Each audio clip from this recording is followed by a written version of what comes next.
Hello, it is 8 p.m. It is October 2nd, 2019, and it certainly didn't feel like October 2nd, 2019. So we're going to go over actually we're starting off with the Twitter at the National Weather Service. We were actually placed in a marginal risk for severe weather, and although we didn't get any severe weather, there was some really significant heat over our area. So major climate sites have broken their daily record high temperatures. Central Park officially hit 91. So this is as of 6 hours ago. Central Park went past that. So I'm going to actually make this a little larger so you can see everything here that they're saying, because all-time records high temperatures were tied for the month of October. So this is the area showers. We're going to go back and look at this because there was some pretty heavy downpours, although a lot of it wound up missing Mineola. Some of it did hit Suffolk County and eastern Nassau, and there were wind gusts in these showers as well. A couple of them moved through. So today's temperatures soared to record levels. Temperatures were approximately 20 to 25 degrees above normal with respect to today's afternoon highs. And before I go on, you know what, I'll leave the rant at the end of the video, alright, because News 12 barely spoke about today's unusual weather. With the lack of Bill Corbell being there anymore, the weather department has really taken a huge hit as far as I'm concerned. So Newark got up to 96 degrees. Central Park saw its second warmest October ever. So very unusual stuff going on for October. Very unusual warmth that we've seen. So now that we've finished looking at that, let's go ahead and look at a graphic I put together about today's highs here. So let me close this, get this out of the way so you can see. This is the graphic, and we'll look at some observations too. And you can see all the records where I put ours were the records. I didn't put Newark in here, but Central Park set a record for the day of 93. Second warmest reading in October ever, since records have been kept in Central Park. This is going back to the 1800s. Kennedy, 95. I believe that's an all-time record for October. 89 tied. This is also a record for Islip, and it also tied the all-time record for October. Farmingdale got up to 90. Even if you went out east to West Hampton, it still managed to get up to 88. But the real heat was over Nassau, especially New York City, and then in New Jersey too. 93 at Somerville, 93 at Monmouth, and of course Toms River got all the way up to 95. So very uncomfortable, very unusual weather for October. Extremely unusual weather for October. So no, we're not looking at the models yet because there's still so much other stuff we have to look at. So let's go and look at this. The radar here, and you will see we still had some heavy showers move through the area. There were a couple of downpours. We had, a couple of really heavy downpours too. So hopefully it did bring some much-needed rain, and that's what I want to actually look at. We're going to actually first look at the radar to show you these downpours that developed. So you can see here they are moving offshore. This is the Ventus Sky radar, a little higher resolution. So let's go back to 4 o'clock this afternoon. I think it's around 4 o'clock. And you can see this area of heavy showers kind of just missed Mineola just to the east. It rained in Hicksville. The ground was wet there, but it did not rain in Mineola. You can see and then another cell popped up over there. And then later on we get a couple more cells. Another one popped up over Glen Cove, and this one also moved over Hicksville, and it poured. That cell also was pretty strong. And then later on, we had the latest batch, this batch over here, move in around 6:30, and we got some heavy downpours in Hicksville as well. I'm not sure if they hit Mineola or not, but it is much-needed rain, and that is extremely important. So let's go to the current. I think the current is up here, so let's go up here. So it's moving off to the south now. So temperatures it's still quite uncomfortable out there. Temperatures are in the upper 70s. The humidity is very high, but look at the poor folks in Jersey, still stuck in the 80s. Let's look at the dew points and see what the dew points are. So the dew points, let's look at that, because the humidity is extremely oppressive. This is an underestimation. It's higher than that for sure. So let's go ahead and look at the Wonder Map, and let's take a look and see What's going on? Why hasn't this loaded? Alright, let's try it again. Hopefully it's working. Oh, now it decides to work. Alright, well, let's try it. We'll reload it again. So, you see, look at these temperatures here. So we're in the mid-70s on Long Island. Very muggy night out there. But if you go and look at New Jersey, look at that. It's still 80s in Toms River. It's nighttime now. It's 8 o'clock at night. And look at Toms River. It's still 84 degrees in Toms River right now. Absolutely insane. As bad as we have it, the folks in New Jersey are really just dealing with this. And then you combine this with the humidity. And the humidity, we've put the dew point in there. And you see the dew points are upper 60s to low 70s. So very high humidity tonight. You could really feel it just walking along here. It's even worse on Long Island, believe it or not. We have dew points up in the mid-70s, which again is very unusual for October. 74, 75 degree dew points. So when I got in, it's so muggy. There's no breeze out there. Just walking for 15 minutes, you're just drenched in sweat and feeling like you're going to drop. It's horrible. So let's take a look and see how much rain we got on the one to ground here, because this will tell us how much rain we've got. And you can see some areas hardly got anything. Some areas got a little more rain. Looks like on the South Shore, some areas got up near 0.6 inches of rain here. Lynbrook, 0.6 inches, so 0.73. That's very good. What about Mineola? Maybe a quarter of an inch here. You go out to Hicksville, it's a little more, 0.56, 0.37. But we're going to be getting more rain, so that's the good news. It's still only half an inch, nothing really. As you go into Suffolk, it kind of goes up a little bit, 0.56. Also, maybe we get some 1-inch amounts here. 0.441 in Hunting. We'll take it. Looks like Suffolk County hardly got anything, though. Once you head out into the central part of Suffolk, barely anything. Riverhead, though, got about a quarter of an inch of rain, so that's not too bad, right? So, again, these are unofficial observations. We will look at official. I want to look at some official rainfall numbers now, so let's go ahead and look at the Weather Service. I have this at White Plains, so let's see what White Plains got. Only 0.18 inches of rain there. So you can see the front. Actually, let me put that back up there for a minute.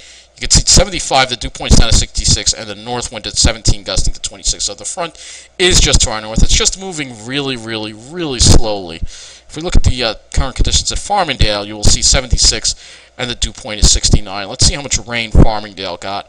Only 0.12 inches of rain. That's not very much. It's very little.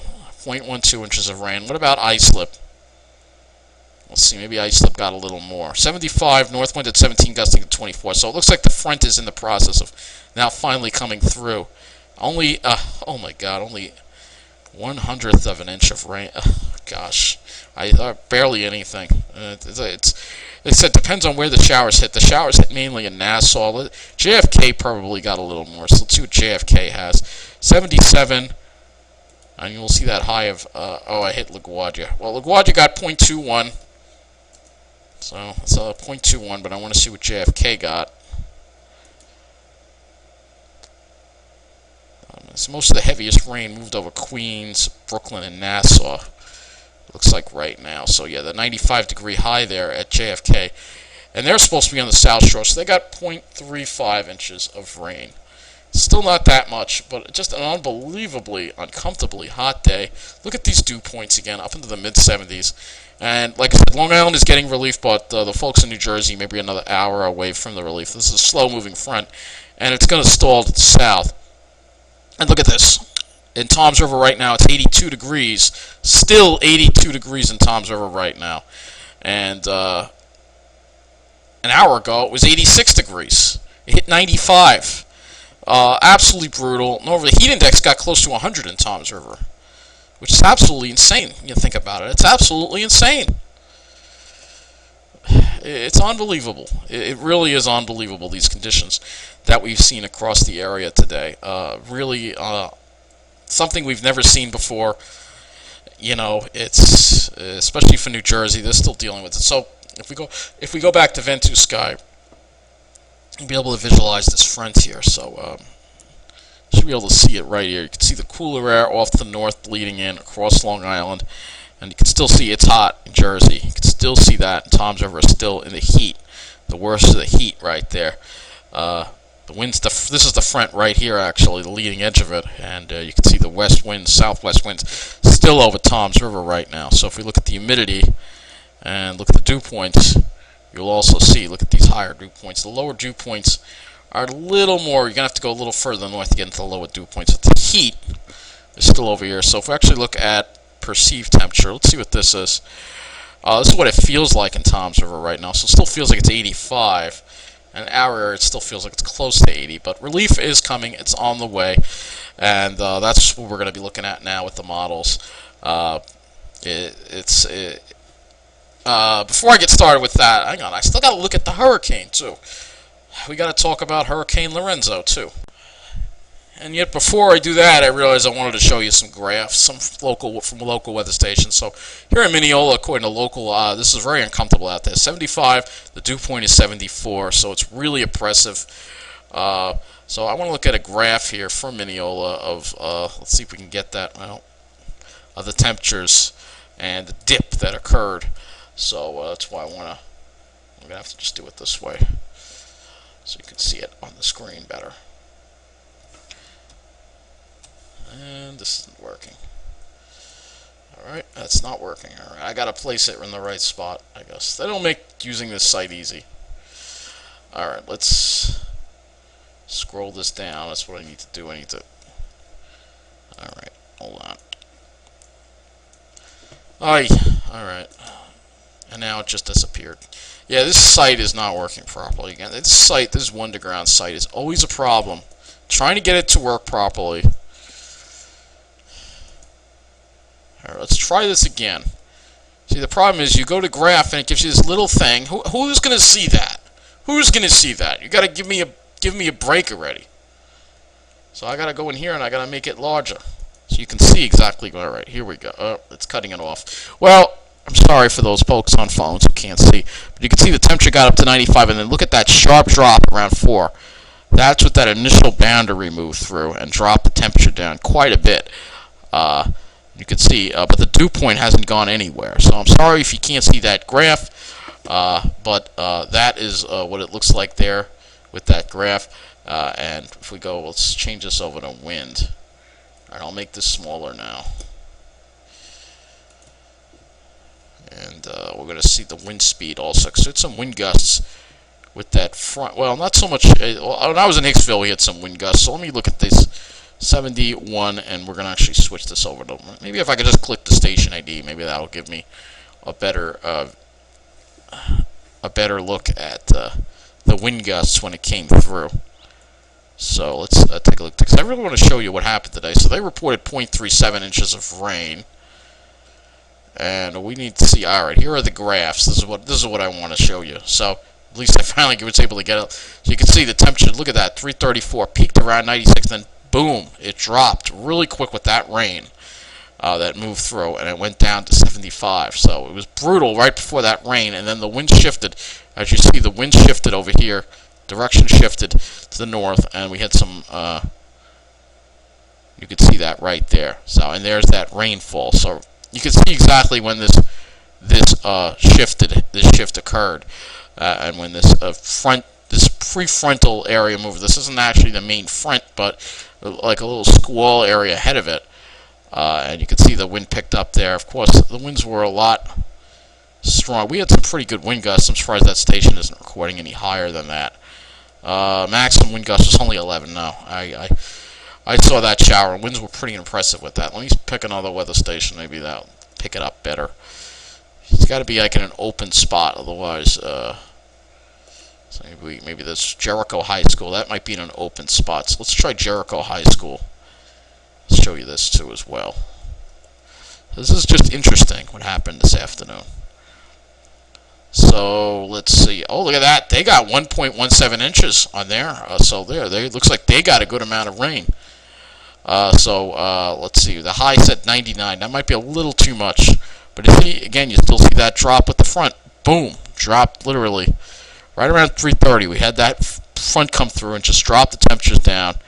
And let's see, the wind. Their anemometer is barely working.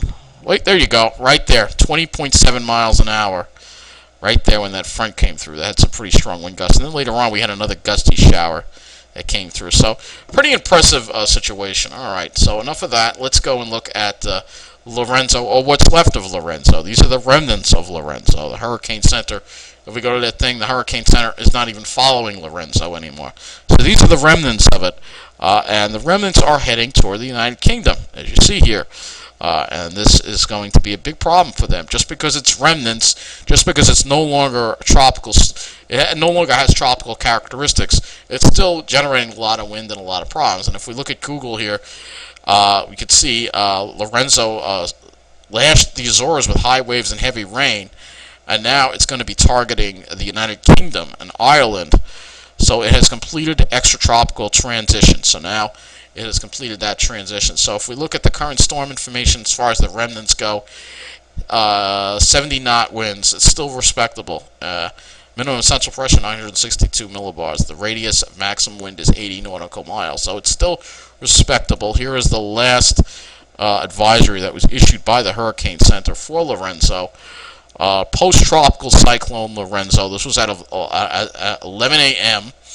Maximum sustained wind still 80 miles an hour. This thing is still, I mean, if this was going to hit us, it would cause a lot of damage. So it's still, you know, it's still respectable, and it's still unusual to see this type of thing because it has some tropical characteristics that's going to be hitting Ireland and the United Kingdom, and we're going to have to keep an eye on this. And it's racing to the northeast at 43 miles an hour. 43 miles an hour. So that is something that's going to have to be watched for the United Kingdom and Ireland, especially. So you really don't even see much of a circulation here. Let's see. Yeah, I don't even know if that doesn't even look like the circulation. Well, I'm still curious, but of course there is a bit of a cover-up on this because again, they don't want you to know. They still think that they should have been following this, even though it's post-tropical. They should be following it, but again, it's cover-up time. Media just covers stuff up because they're corrupt. They don't want to talk about it. That rant will be coming at the end of this video. So now let's go ahead and look at the GFS here and look at our temperatures. So you can see here what's going to be happening. This is the 18Z GFS, and you will see here, say goodbye to the heat because it's gone tomorrow, and we may not make it out of the 50s tomorrow, folks. That's right. Be a little warmer in Jersey, mid-60s, because again, they're closer to that stall front. You see it right here. The front is stalled out. And what's going to happen is we're going to have a little wave roll. We might even get warm sectored early Friday morning before the front comes back through on Friday. And you will see here temperatures rebound a little bit on Friday, and then Saturday we're only around 60 degrees. So very fall-like for the weekend. Not going to go beyond that.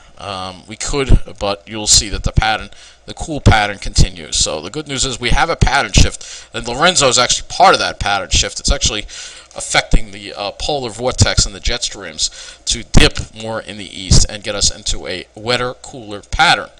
And now we're going to talk about that wetter aspect of it. So let's go and look at the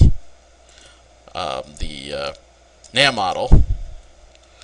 And show you what's going to be happening as we deal with this. So you see, we're going to be having a chance of showers at all the time tomorrow. Probably not torrential rain like we had this afternoon, but chance of showers, and it could add up. And then as we get warm sectored early Friday morning, we may get a little more heavier rain out of that. Just briefly warm sectored. So let's see how much rain the GFS gives us. The NAM gives us, and hopefully it's a good amount. So it has some stripes, and like I spoke about yesterday. Depending on where this is, you could either wind up with a half an inch, or you might wind up with over an inch of rain, additional rain, past what we've seen tonight. So hopefully we can get some rain out of this. I really hope so. If we do back off to the 12-kilometer NAM and a little lower resolution, you'll still see that stripe of rain.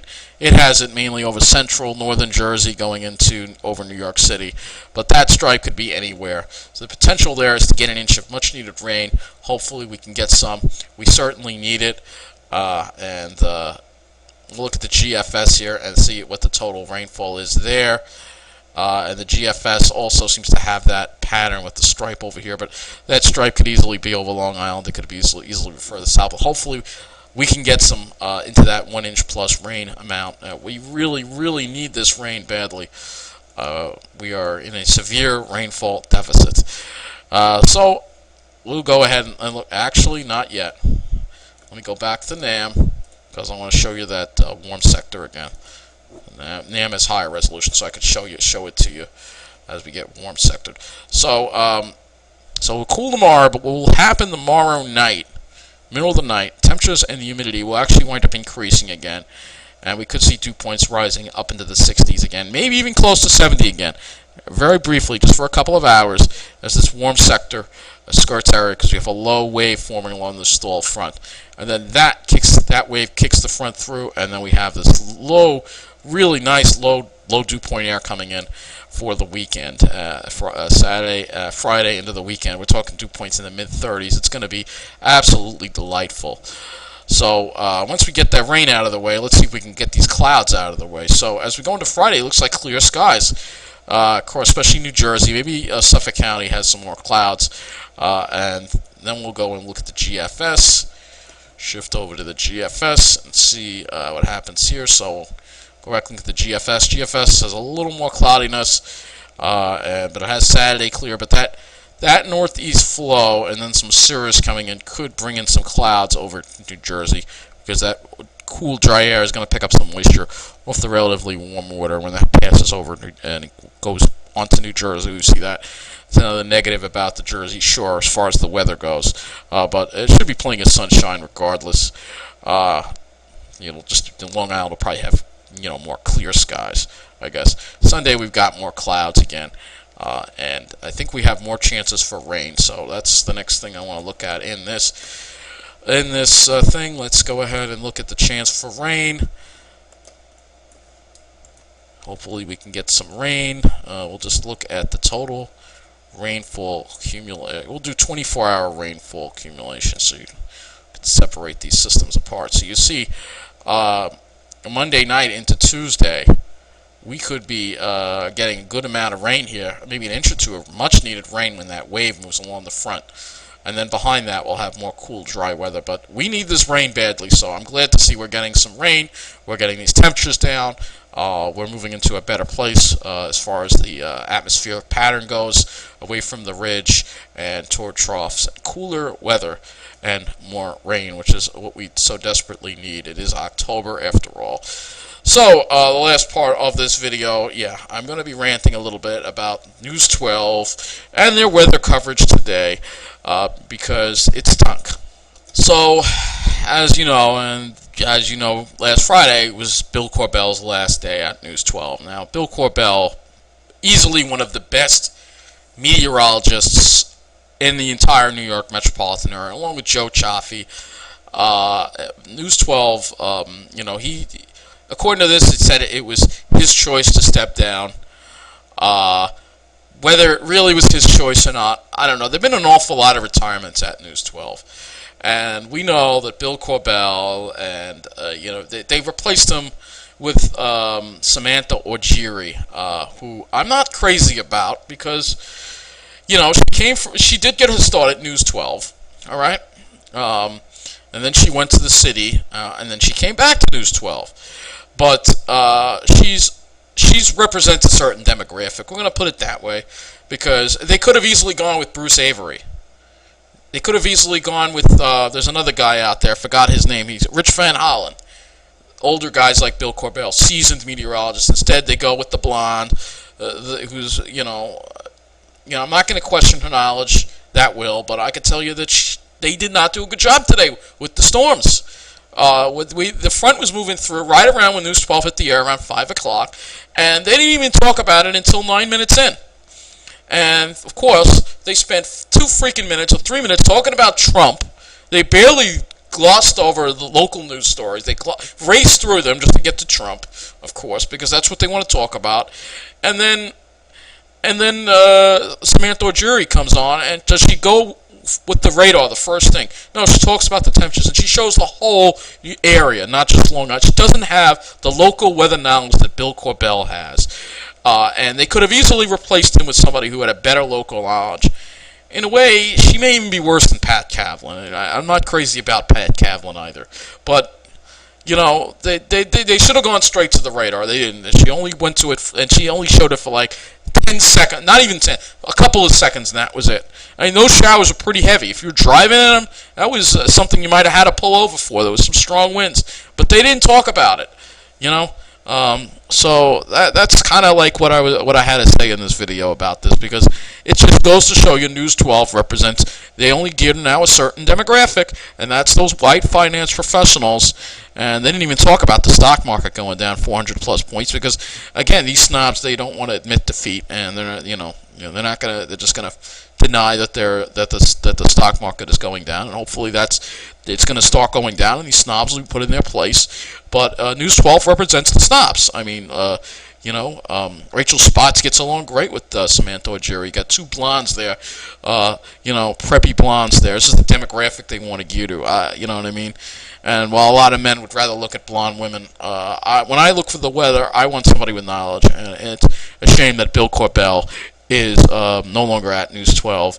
I will miss him. He was one of the best, but they should have replaced him with someone as knowledgeable. Samantha Ojiri is not an adequate replacement at all whatsoever. So that's been my feelings on it. Thank you for watching, and have a good night.